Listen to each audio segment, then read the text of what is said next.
ঈদের দিন ভয়াবহ ট্রেন দুর্ঘটনার শিকার কলকাতা। পশ্চিমবঙ্গের দার্জিলিংয়ে একটি মালবাহী ট্রেনের ধাক্কায় কাঞ্চনজঙ্ঘা এক্সপ্রেসের দুটো বগি লাইনচ্যুত হয়ে যায়, দুমড়ে মুচড়ে যায় 3টি বগি।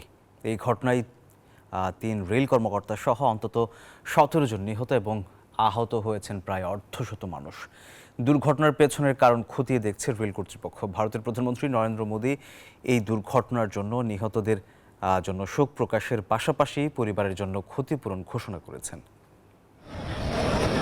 ভারতের পশ্চিমবঙ্গে সোমবার সকাল 9:45 নাগাদ শিয়ালদহগামী কাঞ্চনজঙ্ঘা এক্সপ্রেসের পেছন থেকে ধাক্কা দেয় মালগাড়ি। সংঘর্ষের তীব্রতা এতটাই বেশি ছিল যে কাঞ্চনজঙ্ঘা এক্সপ্রেসের দুটো বগি লাইনচ্যুত হওয়ার পাশাপাশি দুমড়ে মুচড়ে যায়। এতে বহু হতাহতের ঘটনা ঘটে। বিকট আওয়াজ শুনতে পেয়ে ছুটে আসে স্থানীয়রা। नहीं लग रहा था हम लोग बचेंगे, फिर भी कितना मुश्किल से आदमी लोग निकाल दिया अंदर से। শিলিগুড়িতে সকাল থেকে বৃষ্টি থাকায় দুর্ঘটনার উদ্ধার কাজে বেগ পেতে হয়। সিগন্যাল সিস্টেমের গাফিলতি নাকি দুর্ঘটনার পেছনে অন্য কোনো কারণ রয়েছে খতিয়ে দেখছে রেল কর্তৃপক্ষ। প্রাথমিক দৃষ্টিতে মানুষের ত্রুটির কারণ দেখা হলেও আমরা তদন্তের পরে এর সম্পর্কে আরো জানতে পারবো।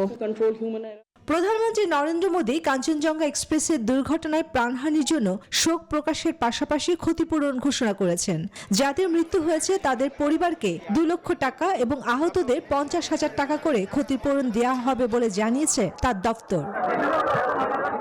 কাঞ্চনজঙ্ঘা এক্সপ্রেসের দুর্ঘটনা নিয়ে উদ্বেগ প্রকাশ করেছেন মুখ্যমন্ত্রী মমতা বন্দ্যোপাধ্যায়।